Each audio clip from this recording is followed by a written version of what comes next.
I'm really glad to be with you guys.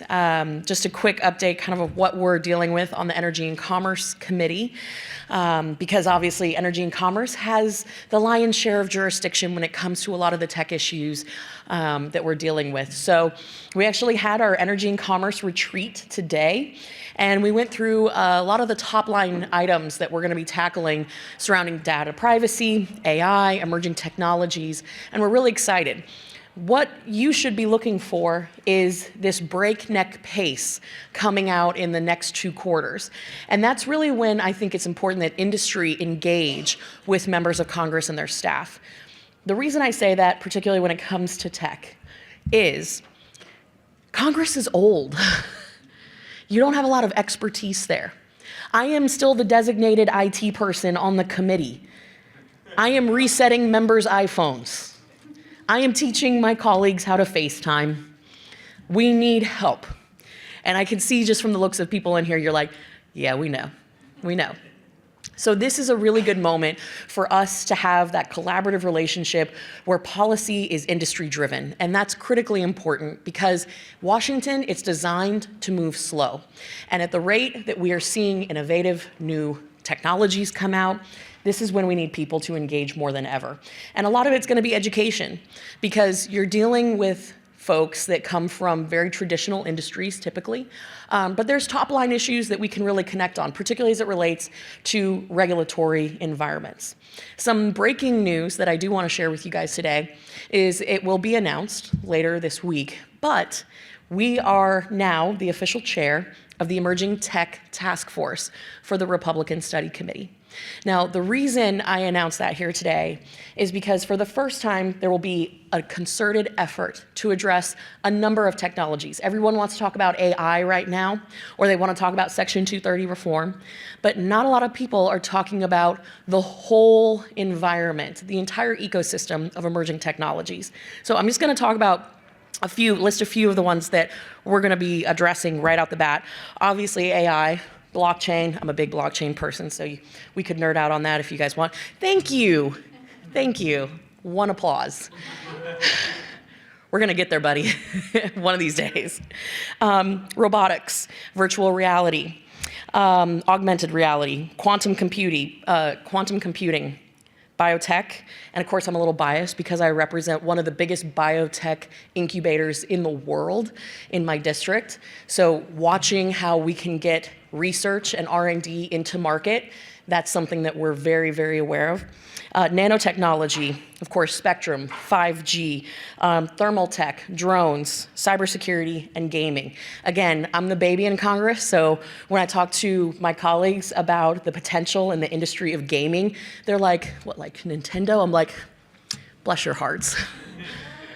So there's a lot of opportunity there, but in the emerging tech space, I'm really, really excited because again, this is a way that we can bring people into the fold from industry that really haven't engaged in ways before. How many of you read the 273-page AI task force? Bless your hearts. It's riveting stuff. It actually was designed pretty well. You're not supposed to say that. But the reason I ask is because there was a lot of really good content in there, some really good policy recommendations. And I think we're at a point where you're seeing this clash of doomsdayers along with the people who see the opportunity and the potential in AI. We can't let the doomsdayers win out. There's always going to be concerns about data and privacy, and we can navigate that. But we can't hamper and hinder innovation and development and put reins on these technologies and then expect them to flourish. It's just not going to happen. So if there's one thing you take away from me jumping up on stage with snow in my hair tonight or today, this afternoon, it's that we need you guys at the table. We need you to engage. We need you to engage with both Republicans and Democrats. Because as it relates to technology, communications, all of the emerging things that are coming up in this space, you find that there's a different cross-section that is beyond party lines. And much of it is generational, but you're finding some interesting players on the other side that you never would have found in any other sector. So please take this as my plea and your call to action to get engaged. So I could tell bad jokes for a really long time, but you've probably been listening to speakers all day, right? Riveting, yes. Does anybody have any questions? I'm probably not allowed to take questions, but to hell with it.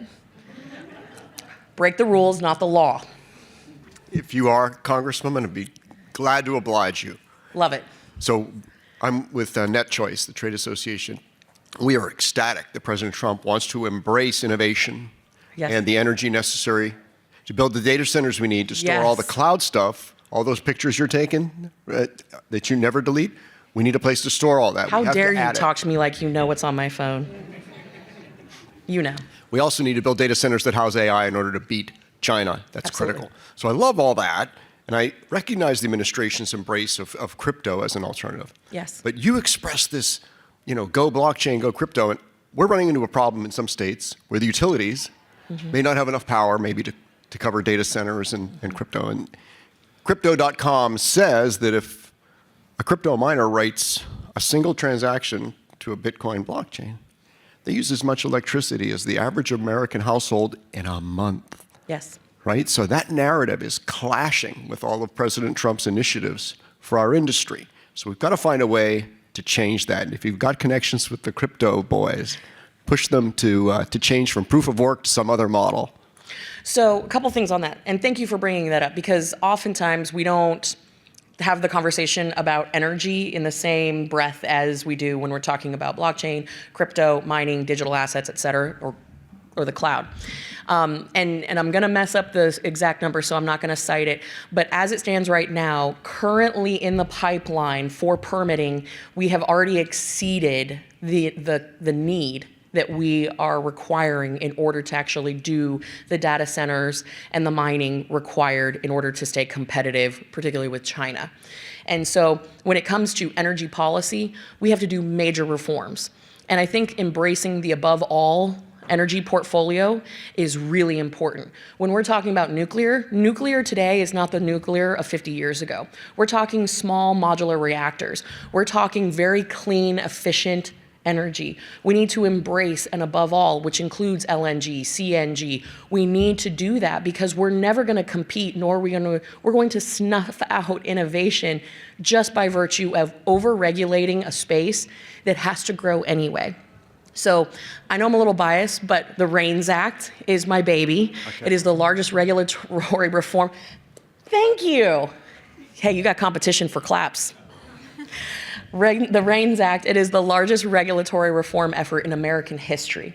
And all it says is that any major rule, which is defined by $100 million or more to industry impact, has to get express approval from Congress. Now you're probably like, wow, that is like watching paint dry type sexy, Kat.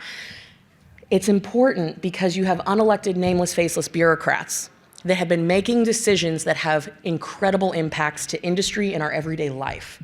And there is no way to hold these people accountable. And the way that politics is today, we live in the era of entertainment. And so what you have are these bureaucrats that are really just executing a political agenda. And that's not good for our country, it's not good for industry, and you're not going to be able to put forward the necessary capital investments to get these initiatives across the finish line. So for us, the RAINS Act is the way to unleash energy, it's the way to unleash innovation. I think that it will make America exceptionally competitive and in a position to take on our adversaries. And right now, as we speak, my team is working with the Speaker's office, and we are working to include RAINS as part of the reconciliation package. Thank you for your tech optimism and your service. Thank you. Thank you. Thank you for the question. Hey. Hi, thanks for taking questions. I'm wondering your thoughts on big tech competition and increasing competition in the tech sector. I think big tech competition versus the little guys? Yeah, exactly. I think the administration's appointees to DOJ and FTC are really exciting, have strong records, and just thinking how you are expecting to work with them and things Congress is looking towards in that area. I think you're going to see, and I remember, who's here with OpenAI? Is anyone with OpenAI? No? Good. Okay, I'm going to tell a story. I see the red button, so I know this is live streamed somewhere. No, I remember a couple years ago, I was probably the only member of Congress at the time who had, downloaded OpenAI and, ChatGPT and was, tinkering around with it like any good nerd, nerdy millennial would do. And we had a meeting with several members of Congress and Sam Altman. And everybody was very excited about the potential, and rightfully so. I think this was the 3.5 version. And somebody mentioned in the audience, they say, well, can it write, is it political? Will it give feedback on political figures? And he said, no, I get yelled at 50% of the time by Republicans, and I get yelled at 50% of the time by the Democrats. It's very down the middle. And I'm like, yeah, okay, let's see. So I'm in the corner, like asking and prompting and doing all these things. And it comes to me and I say, hi, Sam, my name's Kat, and could you ask it? Because he had a PowerPoint with the system up and he was doing it in real time. And I said, can you ask it to write a poem about Nancy? Now here's a lesson for everybody. Do not ever ask a question that you don't know the answer to, particularly in public service. So I asked him, knowing what the system's gonna say. And Nancy, Speaker Emeritus Nancy Pelosi, was in the room sitting next to him. And it immediately generated like 8 stanzas of Speaker Pelosi, whose hair is so fair, like glowing, flowing words, right? And I'm like, perfect. And I said, ask it to write a poem about President Trump. And he types it in. And the system goes, I am sorry, I cannot write anything about a political figure, blah, blah, blah, blah, blah, blah. And he looks right at me, and I thought he wanted to kill me, but he's like, well, this is embarrassing. And I said, the language models and the bias issue is a very real issue. And you coming to Congress asking to put a heavy hand of government as regulators to push out smaller innovators is a problem. And this is the reason why. Because OpenAI really isn't genuinely open. And there are inherent bias. And I made a crack that has always come back to bite me, that we finally found a use for philosophy majors. How many in this room have a philosophy degree? There's always one. Okay, well, when you think about it, as you're building these language models, I think we do have to have a conversation about the ethics, about what we are building into these systems. And I think that should be really the limitation of government involvement. So to answer your question, where did you go? Wow, sorry, you're like right behind her. To answer your question about what we see, I have a real fear of letting the big guys dictate rules and really take into colored consideration the recommendations that they put forward, saying, hey, maybe we could build out a framework that looks like this. Because I want to also make sure that there is an even playing field for the little guys, for the startups, for people who are going to innovate and take risks. And so that is something that is constantly in the back of my mind. And so I think you're finding a lot of excitement for the little guys, for the people who are innovating and really pushing the envelope. It's going to create a clash at some point, because clearly you have smaller entities that don't have the. You're giving me signs. I don't know what you're trying to tell me right now. There's going to be that clash between the big guys and the little guys. But I think this is where Congress can come in and say, no, we're going to do an open playing field. We're going to keep the market open. We want this to be a free market space. And the less regulations, in my opinion, the better. Okay, you're giving me the signal. All right, you got the last one. Awesome, thank you. My name is Tyler Tone. I'm from the Foundation for Individual Rights and Expression, FIRE. We've seen. I love you guys. Oh, thank you. We've seen bills in states like Colorado, California, Texas, Virginia, regulating not just the deployment of artificial intelligence, but the development of artificial intelligence. These bills raise all sorts of concerns, both in the First Amendment areas, but also areas brought up by all sorts of people today. Yeah. The House AI bipartisan report in December had language about federal preemption that was not all that strong. I'm curious as to the appetite for federal preemption on these sorts of bills in Congress at the moment, and what your thoughts were on that. So a couple things. Love the organization. I'm the chair of the Campus Free Speech Caucus.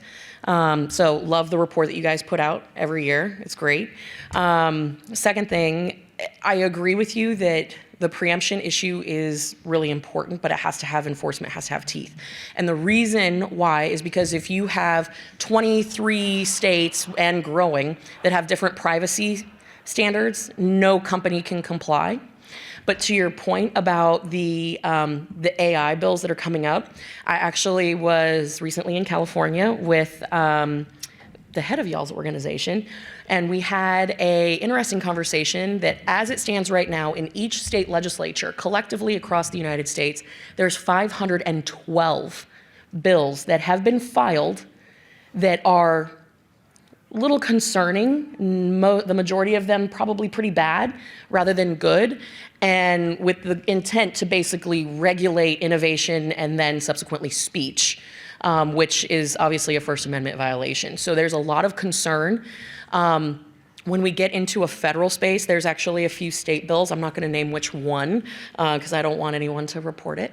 But we're looking at modeling it and turning it into a federal response because I think it's a good way to protect the First Amendment and the right to innovate and the right to free speech. So that is something that I am very concerned about because what we have seen at this point with, say, let's just point the data, privacy.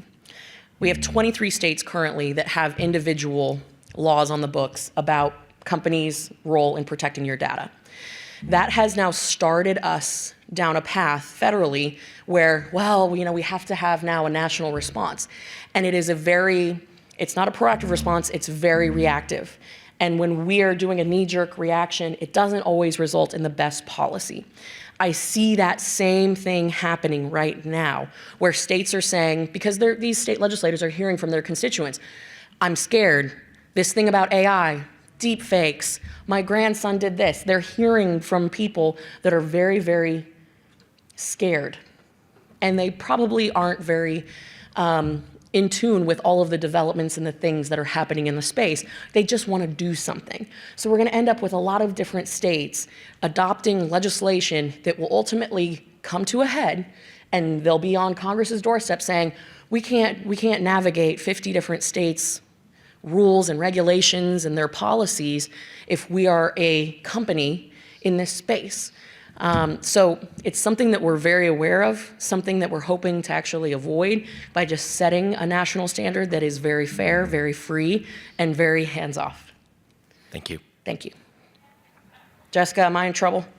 You're at your own time. I'm on time. On time. You guys amazed my chief get it done. Thank you for that. Thank you for everything that y'all do. And I know that it's been a little bit of a crazy day with the weather and people coming in and out, but thank you for everything that you do. We have some really incredible opportunities ahead of us. And I will just stress that they are not Republican or Democrat opportunities. These are opportunities that are going to make our country strong. The technology that we are seeing come out, it is crossing all of the divides, and I am just really, really encouraged for what's ahead. So thank you, and it's a pleasure having spent a few minutes with you this afternoon. Take care.